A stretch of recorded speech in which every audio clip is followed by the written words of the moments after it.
for coming. So today we are releasing our latest report on Yemen called Targeting Saada, about unlawful coalition airstrikes on the city of Saada in Yemen. And to present this report to you, I have my colleague here, Belkis Ville, who is our Yemen researcher. She has been based in Yemen for over 2 years, and she was living there until before the coalition airstrikes started in March of this year. And she was able to go back to Yemen, including to Saada, for a few days during the ceasefire with a colleague of Human Rights Watch. And so she will introduce you the report. We'll show you a short video, and then I'll talk to you a bit about our main recommendations, and then of course we'll open it for questions. So Belkis, the floor is yours. As all of you probably know, on March 26, a 9-member coalition of states led by Saudi Arabia launched an aerial campaign against Yemen, fighting the Houthis, also known as Ansar Allah. In the preceding months, of course, the Houthis had taken large parts of northern Yemen, and they were pushing south and threatening the port city of Aden.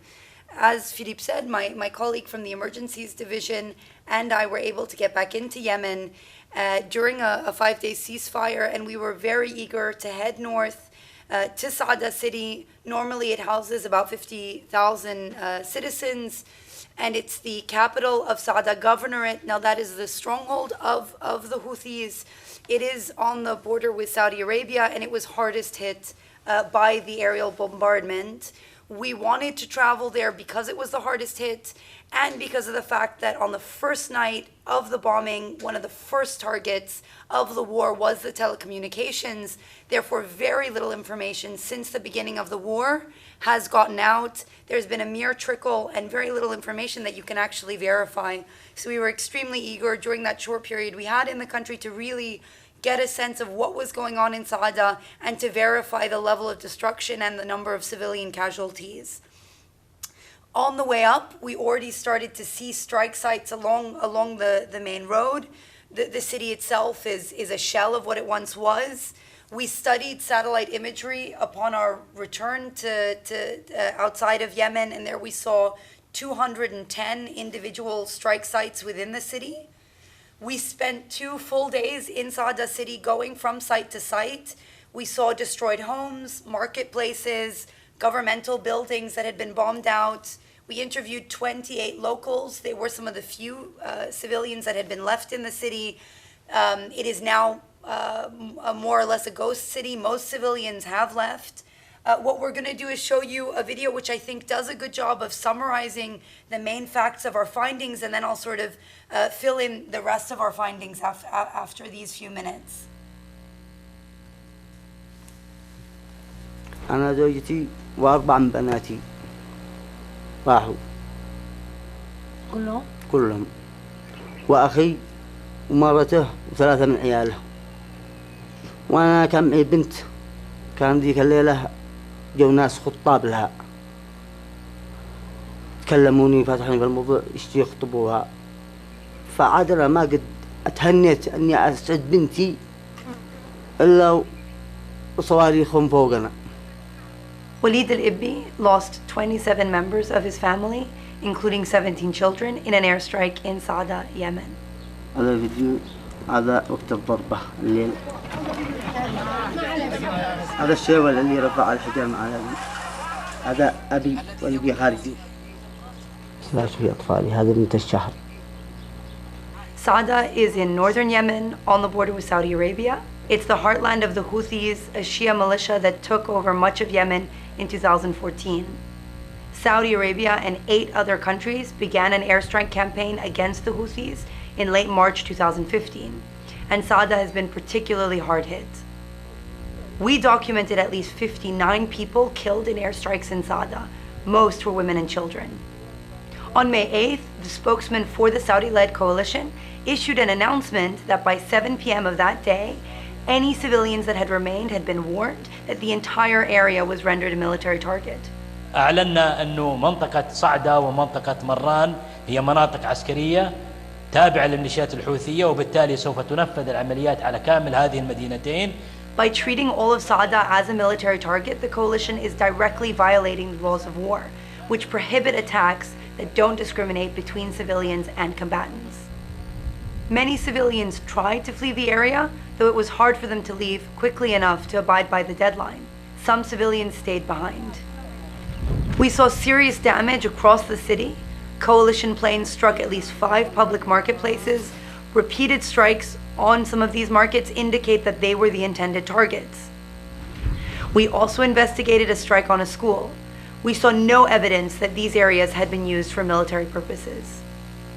The largest civilian casualties were caused by strikes on homes. حصل لي أنا وأسرتي إن إحنا بنقوم بأداء الفطور الصباح الساعة يمكن 10:30، لا موجود معنا غاز ولا مسوين أي شيء، رجع ظلمنا نساء وأطفال ورجال، وأسعفنا مستشفى الجمهوري قام بإسعافنا. Ahmed al-Sharif was critically wounded in an airstrike on his home. He passed away shortly after our interview with him. We met with his son at what remained of their home. يعني سمعت يعني صوت فظيع جدا، غبار كثيف مع صوت قارح جدا. جلست أذاني تصرص لا ثاني يوم وأذاني ما أسمع بها، قوية الضربة قوية جدا. وشفت يعني حاجات فظيعة، المارة مرقمين في الشوارع وأبي وأخوتي، يعني افتزعت جدا، كنت مفزوع جدا من المنظر، منظر رهيب.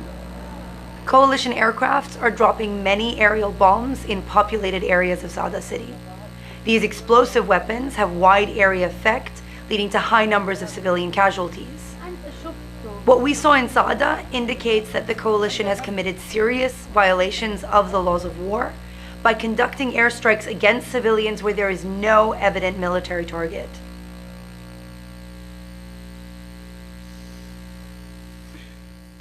So, just to highlight some of the key aspects that maybe weren't so clear from the film, one thing I want to reiterate that we did not find, and we don't say that in the film, we don't say that in the report or in any other products we put out on this war in Yemen, we have not found any evidence that the coalition is targeting civilians. We have not found that, as I said, in Saada or more broadly in the context of this war. But what we did find, particularly in Saada, as well as elsewhere, is that sometimes the coalition is actually targeting civilian objects. For example, the gas station, for example, the school. And in other instances, we've seen targeting of objects that have a disproportionate effect on civilians. So, for example, the coalition taking out every single marketplace in the city or taking out every single building that fulfills a government function. Some of these buildings may fulfill a military function like a security compound, but others, like a post office, like the prosecutor's office, like a courthouse, are not necessarily fulfilling a military function. In fact, we have no reason to believe that they were. And again, taking out a building like that would actually have a disproportionate effect on civilians. In terms of the residential homes, we speak about it in the video. In the report, we examined 6 individual strikes on homes. Now, what we're not saying is that we examined and can categorically say that in every single family, we're sure that there was no member of the family that had a relationship to the Houthis. Though in each case, we asked many different neighbors. All of them said that there's no reason to believe that anyone in the family had a relationship to the Houthis.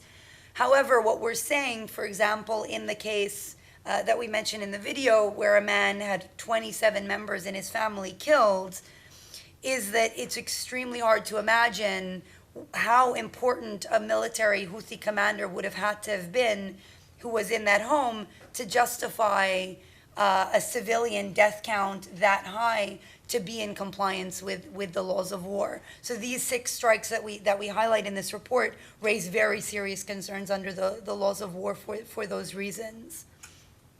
Now, just to speak a little bit beyond this report, as someone who's been living in Yemen for the last 2 years, and to talk about sort of my observations more broadly about the situation that Yemen's in now after after the weeks of war that have been ongoing. First, what I think struck me the most was the sheer scale of destruction on the ground, how Yemen has been absolutely brought to its knees by this war. Perhaps that is to a certain extent because of the fact that Yemen was in a fairly weak position before going into this war, on the brink of a humanitarian crisis before the war even began. What I think is also very evident, and what I saw very clearly, was that the damage that's going to have been done by this war and the civilian death toll that's going to be caused by this war is not simply as a result of the airstrikes, not simply as a result of the fighting on the ground, but more significantly is going to be a result of the de facto blockade, the naval blockade. And that really is biting not only in the area of humanitarian vessels coming in, and there I think we've seen an improvement, but really in the area of commercial vessels. And I think there we're seeing the most significant bite when it comes to fuel coming into Yemen. Yemen is a country that relies 90% on imports, including fuel. The sort of first and foremost, what I saw was water pumps no longer working across the country. I saw lines of children on street corners in the middle of the day in the hot sun, standing with yellow jerry cans for hours, trying to get a little bit of water to bring home to their families because the water pumps near their homes aren't working. I saw lines at gas stations, just hundreds of vehicles long. I spoke to men on these lines who said they had been waiting there for 3 or 4 days, had not moved in days, and had no idea when they'd be able to get petrol for their vehicles. I spoke to doctors who told me that all of the vaccines in their hospital had now expired, and not only that, but all of the life-saving dialysis medication that also requires 24-hour refrigeration had expired because they simply could not get continuous fuel because of money shortages, because the black market fuel had become so expensive, because, as I said, the naval blockade is really biting on the commercial side, and particularly on incoming fuel. Sana'a, the capital, normally a very busy city, very noisy, lots of traffic, was extremely eerily quiet while I was there. Handful of cars on the roads. Those are cars that have been converted to run on cooking gas. Cooking gas is also about to run out, and all my friends who've converted their cars to cooking gas realize that their cars are going to break down soon, but they said, this is our only solution for right now. My friends in Sana'a are also extremely concerned. They're watching the price of drinking water go up every day, and they said there's only a matter of time when I can't afford drinking water for my family anymore. They're very worried that the day that they can't afford drinking water, we're going to see a mass outbreak of disease, something we've already seen in Aden with the outbreak of dengue fever and other diseases. And just, I guess, to end, I would say that from our perspective, while the coalition is, of course, allowed to impose a military blockade under the laws of war, under international law, and there are clearly defined rules on how you conduct a military blockade, what we are seeing in Yemen is a military blockade that is being conducted in a manner that is in violation, in that it is disproportionately affecting civilians. And we are extremely worried about the civilian death toll that is going to be resulting from that blockade going forward. I'll let my colleague Philippe speak about our recommendations based on this and our other Yemen research since the beginning of the war. Thanks, Belkis. So maybe, this report sort of, zooms in on what's happened in Saada, but we have documented violations by the coalition and others from the very beginning of the war, and we were very concerned from day one almost with the way the Saudi-led coalition was conducting this war, striking in the first few days a refugee camp in the north of the country, a dairy factory. Very quickly, we wrote letters to the Saudi king, to the U.S. Secretary of Defense, because the U.S. is playing an instrumental role in supporting the coalition. And I must say that the response has been very disappointing. In fact, there's been no response, no meaningful response to speak of. So our concern has only grown over time. Now, for this specific report, let me quickly run you through our main recommendations. So For Saudi Arabia and the coalition, of course, we want them to better abide by the laws of war. And that means, to do a much better job at taking all the feasible measures to minimize the harm to civilians. As you've seen in the film and in the report, the coalition has not done a good job at that so far. One of the problems is that Saada had been declared a legitimate military target by the coalition all of the town. And of course, this is not something that the coalition can do. It should and did give an advance warning, but that doesn't in and of itself, take care of your obligation to minimize the harms to civilians. So making the whole city a target is simply not acceptable, and they need to revoke that declaration. As you saw also, we want the coalition to stop using explosive weapons with wide area effect in populated areas. If you use very powerful bombs in crowded neighborhoods like that, even if you're trying to strike a military target, and sometimes there is not even evidence of that, but even if you're trying, the likelihood is that you will kill way too many civilians in the process. We also want, investigations in these strikes and previous strikes where civilians have been killed in large numbers. We need impartial investigations, and the coalition should also compensate the victims of these unlawful strikes and potentially others. We have also recommendations to the Houthi forces. The main one would be to not place military objects in populated areas. I think Belkis, correct me if I'm wrong, but in some cases in Saada you saw a truck with anti-air weapons mounted in the back. So, this is probably not the kind of things the Houthi forces should be doing. The US, being the main supporter of the coalition, we believe should do a much better job at convincing the Saudi authorities and other members of the coalition that they need to investigate the strikes that seem to have gone horribly wrong. And they should also investigate any violations where US forces might have been implicated, either because they refueled jet planes in the air or because they provided targeting information. The US is not very transparent in terms of the kind of support it's providing to the coalition, but in some cases, this support might make the US liable and trigger an obligation for the US to investigate those strikes. And finally, the UN Security Council, we believe that the Security Council has been way too soft on the Saudi-led coalition so far. There has been, general condemnations about violations, expressions of concerns about the humanitarian situation, but we need the Security Council to be much more pointed in its criticism, especially of particular strikes, such as the ones that we documented. The Security Council also passed a resolution 2140 that imposed sanctions on individuals who are responsible for violations of international humanitarian law. And as you see in this report, there are reasons to believe that in some cases it might apply to coalition members. So I think it would be good for the Security Council to remind all the parties that this sanctions regime exists and will be used. I'll stop there and I'll open it for questions now. Joe? Sorry. Thank you, Philippe.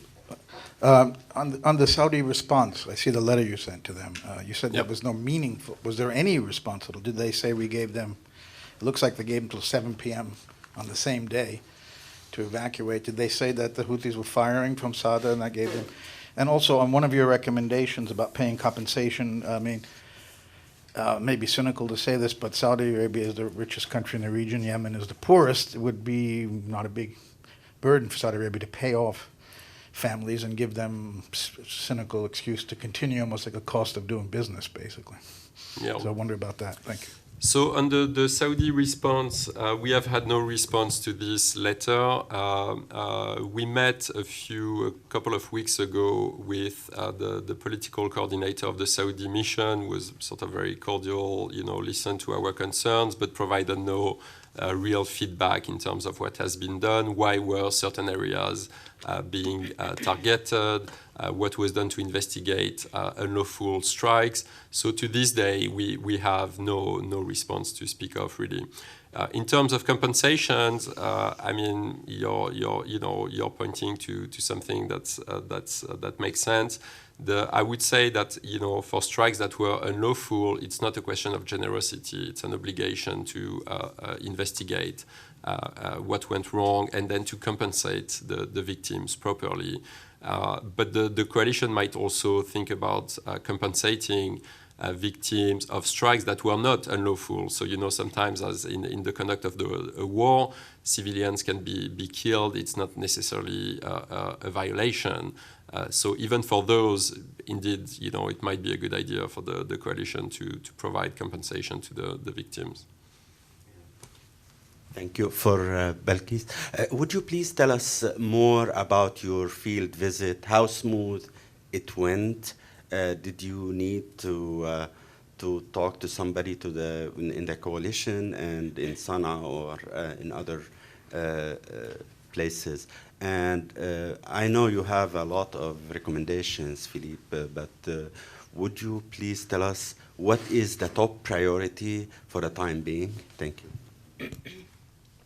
So in terms of our coordination, it was actually really with the Houthis on the ground. So our priority was to make sure the de facto authorities on the ground in Yemen knew that we were coming, were fine with us coming, and then once we had that clearance to be in Yemen, then we were able to sort of conduct ourselves, and they didn't control us, and we were able to be in Sana'a, travel to Saada without any problems. The coalition at the time that we went was not, as far as I understand, as careful in sort of vetting manifests and kicking people off of airplanes. As far as I understand, that is happening now. They're not allowing journalists to enter. They're not allowing human rights organizations to enter, which is an extremely problematic direction that things have gone in. If we wanted to go in today, I understand that it would be more difficult because, as I said, the coalition has made it clear that journalists and human rights actors are not any longer welcome to enter Yemen. At the time that we went in, it was fairly smooth. It was also the time of the ceasefire. Therefore, it made things, I think, a bit easier to get in. And your question on the main recommendation, it would be for the coalition to start taking much greater care to minimize harm to civilians and abide by the laws of war. Many of the strikes we documented here appear to be unlawful. So we are only asking them to abide by their obligations. An example in the report is a strike on a petrol station, a gas station. In the conduct of a war, it might be a legitimate military target if you're trying to deny Houthi forces access to fuel, for example. But if you're going to strike it, you have to take precautions to avoid harm to civilians. It means that you have to give an advance warning in an effective way so people get the message.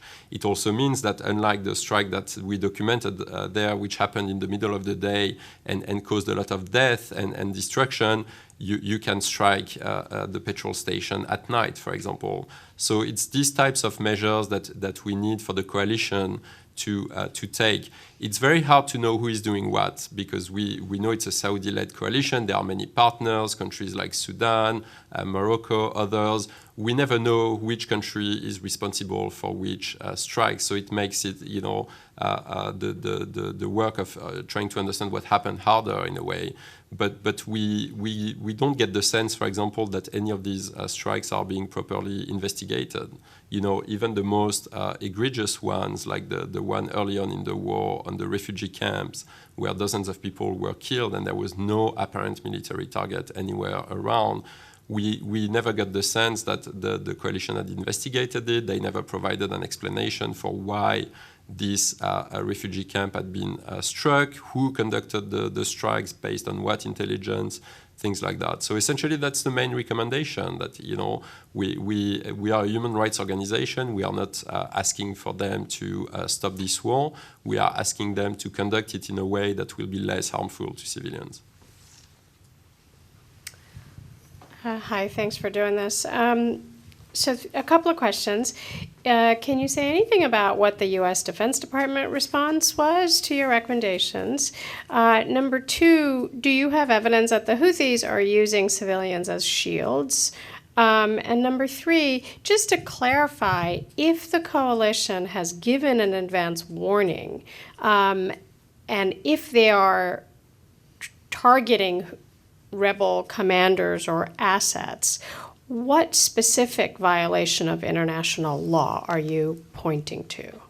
Okay, so maybe I'll take two of the three questions, and then Belkis, you can answer on the Houthis. So the U.S. response, there has been no meaningful response to this day. So we are still trying to get much more information, much more transparency in terms of what is the U.S. doing to support the coalition. You know, early on in the war, they were saying that they were refueling jet planes in the air, that they were providing targeting information. This kind of support could be considered being a direct participation in the hostilities and could make the US liable for potential violations.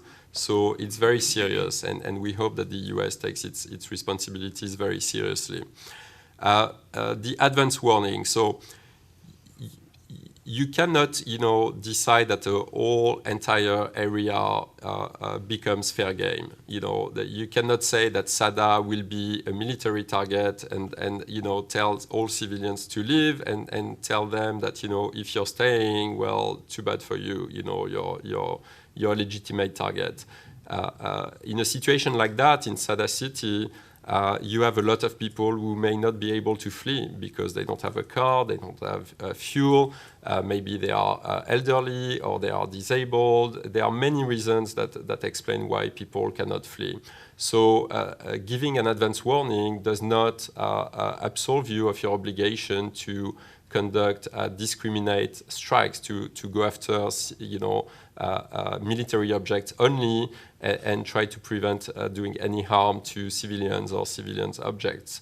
So in that sense, that's why in the report we ask for the coalition to rescind that declaration that Saada and other areas were in their entirety military objects. It's simply not acceptable to do that. And even if you do it, you might still be liable for strikes that provide, that caused disproportionate harm to civilians. And just to add, in the reality of Yemen today, with the fuel crisis, what would in a normal conflict be enough warning? Again, you're not allowed to treat a whole area as a military target and stop discriminating, but in a zone that is a military object, telling civilians to flee, in Yemen today, you need to give a lot longer. You cannot simply give a day because you need to assume everyone's on foot because they cannot afford black market fuel. So actually the warning time is significantly longer in today's Yemen conflict. On the issue of Houthi use of human shields, I have not seen any evidence of that. There have been claims made in the media, including around Houthis holding journalists, and then the journalists were killed in an airstrike that targeted the Houthis and killed the journalists. There was nothing, from what I saw, to suggest that they were trying to hold the journalists in order to prevent being targeted. I think that is a term that's used quite a lot. In fact, what I've seen, particularly the south in Aden, is that when Houthis are taking homes to use for armed conflict, they actually go through the building and kick out every single family in every apartment building before starting to use the roof to fire from. So they're actually trying to get rid of the civilians before they use the building for armed conflict.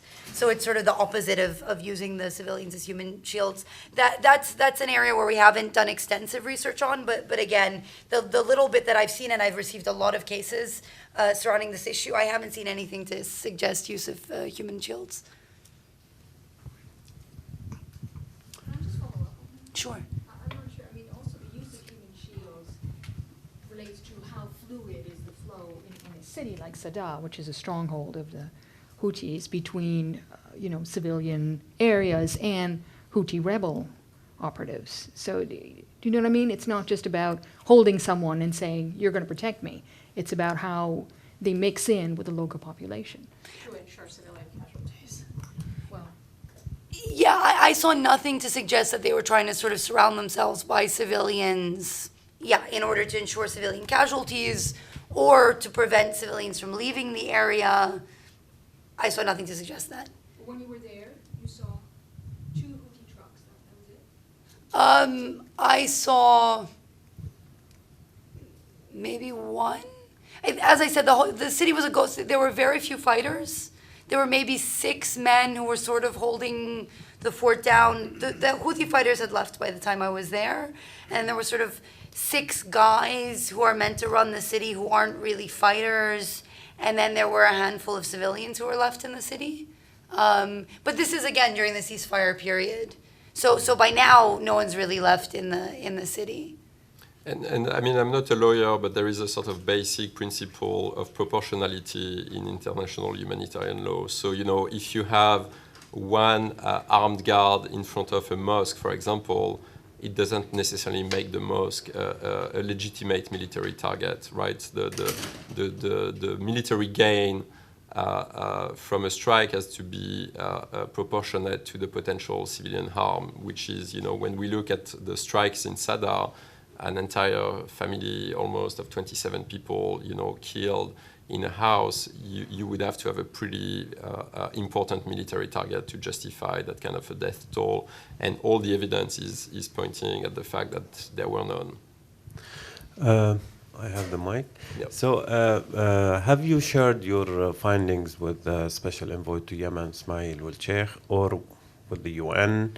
Have you heard from his mission or from the Secretariat here about their communication with the Saudis and with the other parties in this conflict about the ceasefire that they are working on? So, I mean, we have not been calling for a ceasefire simply because it's not, you know, part of the mandate of Human Rights Watch. We are not calling, as I said, for an end to the conflict. We are calling for all the parties to abide by the laws of war, which they are not doing. So the report, yes, you know, we'll share it. I mean, it's public now from now. We'll share it with all key relevant actors in the U.S. government, the Saudis, the UN, and we are always open to discussions with anyone. We've tried to engage with the Saudi authorities from day one, but the sad reality is that they have not been responsive, and neither has the U.S., frankly. Hi. If they are targeting a residential area, if they are targeting a marketplace, if they're targeting a school, how can you say they're not aiming at civilians that may be partial to the Houthis? I don't understand. Well, so you're asking why we don't make the determination that they are intentionally striking civilians. I mean, Can I speak to that? Yeah. So for example, with the marketplaces, those strikes happened almost uniquely in the middle of the night. Or in the late afternoon when the marketplaces were empty. The school was empty at the time of the strike. So it really does lead to the suggestion that the target was not, for example, a Houthi individual within the marketplace that was the target, or indeed civilians within the marketplace, but it was actually to take out the market itself. And the school as well, it was empty. There were 0 civilian casualties when the school was hit. So it really seems like it was the object itself that was the target of the strike, and not individuals within that object. And residential areas? Well, with the homes, that is the exception, and that's why we have in the report a whole section specifically on these 5 homes that were targeted. And there we simply don't know, and that's why it is really a shame that the Saudis weren't, you know, responding to this letter that we sent to them. Again, maybe they would argue that there was one member of the family who was a Houthi commander who was the target of the strike, and that's their argument for carrying out that strike on the home. And then our argument is perhaps that it was a disproportionate strike. But again, unfortunately, we can't make that determination, which is why in a lot of these strikes, we're not in a position to say it is definitely unlawful, but it certainly raises questions about serious violations. Which is why we need also the coalition itself to investigate these strikes, because sometimes things go wrong. It can happen, in any war, but they need to investigate that, learn from it, compensate the victims, hold people accountable if a violation was committed. But we operate. We cannot deduct what the intent was for many of these strikes. And again, it's not a Syria type situation of dropping hundreds of barrel bombs in civilian areas far from the front lines. It's a bit more complex than that. That's why we have to make a cautious determination. I just wanted to know whether you've seen a similar pattern of this coalition bombing in Sana'a, in Aden, in any other places still continuing up until this day. So I think Saada and areas in the border are actually quite unique, and that's why we wanted to focus on them, because in Sana'a, the coalition has been extremely careful. I think that is because if they carry out a strike in Sana'a, they know that that strike gets picked up in the media, the information gets out very quickly. They have been, as I said, extremely careful about what they hit in the capital and what they hit in Aden. And so we really wanted to go to an area where they've been less careful, to see when they're less careful, what is it that they're hitting, and what is their pattern. I think what we saw in Saada City is closer to, as I said, what they're doing elsewhere in the north, particularly in this border region, where they feel like it's sort of fair game and they can conduct this war in a less monitored fashion. In Sana'a, they have been hitting, I would say to a large extent, weapons caches and homes of specific individuals that they see as affiliated with a particular side to the conflict. And they've been carrying out multiple strikes on the same location over a period of several weeks.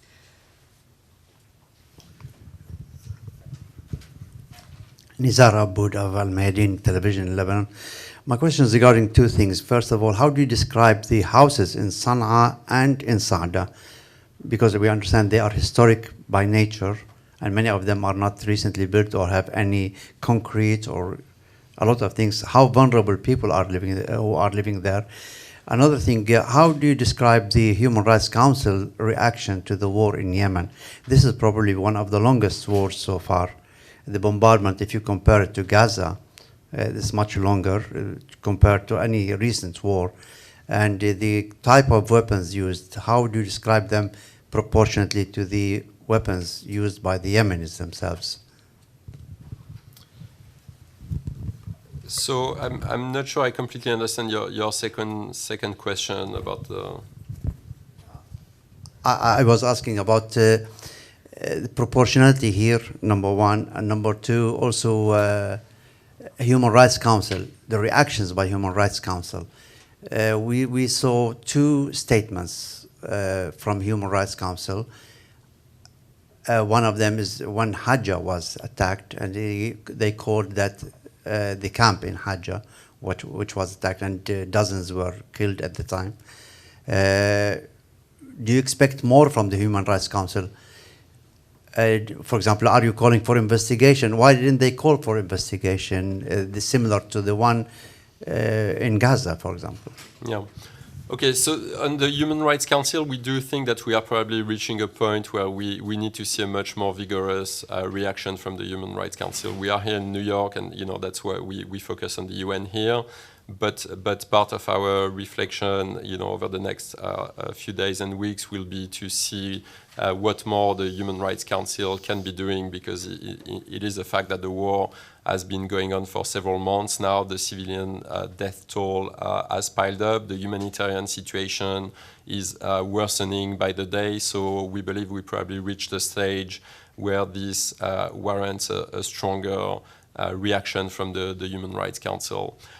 Your question on the proportionality, so in international humanitarian law, the proportionality has to be between the military gain of a strike compared to the civilian loss in a way. But there is no obligation to use weapons that are proportionate to the weapons of your enemy, if that was your question, as I understood it. Also, the vulnerability of the places. For example, old Sana'a was hit. Some houses which date back, they say 2,000 years, were destroyed. A whole area was demolished. A bomb detonated in that area can demolish many buildings because they don't have pillars. Am I correct in this? If you correct me if I'm wrong here. Also, the targeting of historical sites, that was evident in Sana'a, in Saada as well. Yeah. 2 historical sites, at least in Saada, very old ones, one of them 1,300 years old, was demolished and hit several times. Yeah, no, one of the 6 residential homes that we focus on in the report was one of the historical homes in Saada. You know, frankly, we don't know what the military target was. You know, it's one of the incidents we include in this report where, as you know, I responded to before, we simply don't know. In the strike in Sana'a, in the old city, again, we have no understanding. As far as I understand, the Saudis have said that it isn't them who carried out that strike. Who knows? Is it another member of the coalition? Is it them and they're denying it now? We don't have that information, nor do we understand what the military target was that the coalition was aiming for. It's hard if we don't know what the military target was to make an assessment of proportionality in that case. And sometimes it's just very hard to know because we were not there at the time of the bombing, so you have to try to reconstruct from witness testimony. That's why the report is being cautious. You know, you cannot completely discount the possibility that a commander was there, or you know, so you have to go with the information you have, and that's what we did in the report. Thank you. Yeah, I have another question about the value of the military target and the proportionality question. If Abdel Malik al-Houthi himself were in that building, could you kill 26 people to get him? Is that? I mean, I don't get that. You're asking a sticky laws of war question.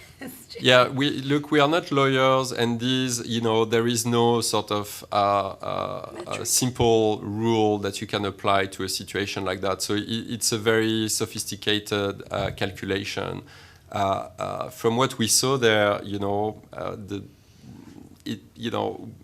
we have no information that would possibly justify the kind of death toll that we have seen from those strikes. So, you know, if the coalition has information to the contrary, well, let them, you know, make the case that there was a high-value military target and that it was worth the civilian cause that happened. But we can't, you know, just speculate about, you know, what could have been worth it in a way. It's certainly a very high death toll in an area that's, you know, far from any sort of front line in a way, and not where you know, no one that we've talked to seemed to be in a position to identify any high value military target. About retaliation, when the Houthis fire on Saudi Arabia, have you detected or have you received have you received any information from Saudi Arabia that the Houthis are targeting civilians inside Saudi Arabia? Did you get such thing? We issued a statement on attacks on Najran where the Houthis were using weaponry which was inherently